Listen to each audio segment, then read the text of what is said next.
Hello, नमस्कार दोस्तों। आज का हमारा जो चैप्टर है वो डेमोक्रेसी एंड डाइवर्सिटी है और इसका पार्ट टू पे हम डिस्कस करेंगे। पार्ट वन इससे पहले भी वीडियो में हम दिखा चुके हैं। पार्ट टू में जो हम डिस्कस करने जा रहे हैं वो हमारा जो पॉइंट है, part two, politics of social division. Social division पे जो जब राजनीति आ जाती है, सोशल डिवीजन पे जब राजनीति आ जाती है तो बहुत सारी प्रॉब्लम्स क्रिएट हो जाती है। इसके बहुत सारे एग्जांपल्स हमारे पास हैं। उसमें से कुछ कंट्रीज के एग्जांपल मैं आपको देने की कोशिश करूंगा यहाँ पे। जैसे कि एक कंट्री है, केस ऑफ हम बात करते हैं नॉर्दर्न आयरलैंड की। नॉर्दर्न आयरलैंड की बात करते हैं। यहाँ पे कैथोलिक्स जो है, कैथोलिक्स यहाँ पे 44% है और जो प्रोटेस्टेंट्स हैं वो 53%। अब यहाँ पे जो इसकी पार्टी है कैथोलिक्स की, वो नेशनलिस्ट पार्टी है। कौन सी पार्टी? Nationalist party. और प्रोटेस्टेंट की है यूनियनिस्ट पार्टी।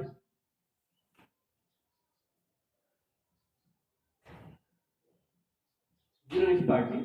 तो जाहिर सी बात है कि दोनों के जो पॉलिटिकल लीडर हैं, वो पॉलिटिकल जो पार्टीज हैं वो भी अलग अलग रही हैं और इनमें एक बहुत लंबे समय तक आपस में सिविल वार हुआ है और बहुत सी जाने गई हैं। तो फाइनली इन लोगों ने क्या किया, 1998 में इनकी पीस ट्रीटी साइन की गई 1998 में यूके के साथ। आफ्टर मैनी डेथ्स, मैंने लिखा है यहाँ पे आफ्टर मैनी डेथ्स, यानी बहुत सी डेथ्स होने के बाद, जब कई वर्षों तक, कई ईयर्स तक झगड़ा चलता रहा, कुछ कैथोलिक्स मरते रहे, कुछ प्रोटेस्टेंट्स मरते रहे, उसके बाद जब इन लोगों को लगा कि नहीं, काम नहीं चल रहा है, तो वहां पे एक ट्रीटी साइन हुई, पीस ट्रीटी। अब हम शांति चाहते हैं और ये शांति के बाद फिर वहां पे कुछ जो हालात हैं वो काबू में आ पाए थे। अब एक और एग्जांपल की हम बात करते हैं, युगोस्लाविया।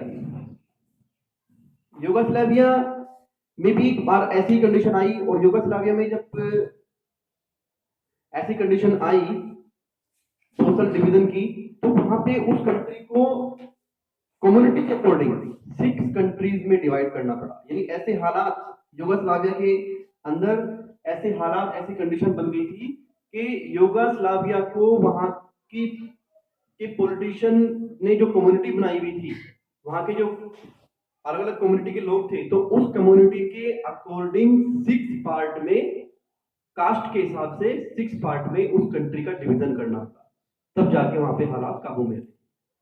तो ये होता क्यों है? क्योंकि जो पॉलिटिकल लीडर है वो अपनी टांग अड़ाते हैं। वो पब्लिक से प्रोमिस करके रखते हैं कि हम सत्ता में आएंगे, हम जब हमारा शासन होगा तो हम लोग ये कर देंगे, हम वो आपके लिए ये करेंगे। और वो जो प्रोमिसेस होते हैं, उन प्रोमिसेस को पूरा करने के लिए वो अपनी मांग को पूरा करने के लिए गवर्नमेंट पे दबाव डालते हैं। गवर्नमेंट पे दबाव डालता है तो दूसरी कम्युनिटी के लोग उसके अगेंस्ट जाते हैं और आपस में क्या होता है, आपस में द्वंद छिड़ जाता है, आपस में सिविल वार जैसी स्थिति पैदा जाती है। तो ऐसी स्थिति से निपटने के लिए सेकेंड एग्जांपल हमारे पास है युगोस्लाविया। इसने अपने देश को 6 कंट्रीज में डिवाइड किया था, जब 6 कम्युनिटी आपस में संघर्ष में आ गई थी वहां पे। तो इसलिए यहाँ पे एक पॉइंट नोट करने वाला है, ऊपर जो 2 एग्जांपल हमने अभी डिस्कस किए हैं कि सो politics should be kept away from social division, कि पॉलिटिक्स को सोशल डिवीजन से अलग रखना चाहिए। अगर पॉलिटिक्स सोशल डिवीजन में जुड़ी हुई है तो देश को बहुत बड़ा नुकसान उठाना पड़ सकता है, क्योंकि जो पॉलिटिशियन है वो हर टाइम पॉलिटिक्स करते हैं। वो अपनी कम्युनिटी को ऊपर उठाने के लिए जो वोटिंग के टाइम पे उन्होंने प्रॉमिस किए हुए हैं उनको पूरा करने के लिए आपस में एक दूसरी कम्युनिटी को लड़ाते हैं, झगड़वाते हैं और इस वजह से विरोध पैदा होता है। और ऐसे विरोध को झेलने के लिए कंट्री को डिवीजन करने पड़ते हैं, बार बार सोशल डिवीजन करने पड़ते हैं। लेकिन अब हम बात करते हैं कि बट क्या है कि but it is natural the interfere of politics. ये भी एक बात मानने वाली है यहाँ पे कि जो पॉलिटिक्स का इंटरफेयर होता है वो भी नेचुरल सी चीज है, वो प्राकृतिक चीज है। पॉलिटिक्स का जो इंटरफेयर है, अगर पॉलिटिक्स का रूलिंग सिस्टम में इंटरफेयर नहीं होगा, सोशल डिवीजन में इंटरफेयर नहीं होगा, तो न चाहते हुए भी ऐसा नहीं हो सकता। क्योंकि जब ये लोग इलेक्शन फाइट करते हैं तो उस टाइम कम्युनिटीज के साथ प्रॉमिस करके आते हैं कि हम सत्ता में आएंगे तो हम ये करेंगे, हम सत्ता में आएंगे तो हम वो करेंगे, और इस चक्कर में ये एक दूसरे को झगड़वाते रहते हैं। तो पॉलिटिक्स हम कितना भी चाह लें कि पॉलिटिक्स सोशल डिवीजन से दूर रहनी चाहिए, लेकिन ऐसा पॉसिबल नहीं होगा।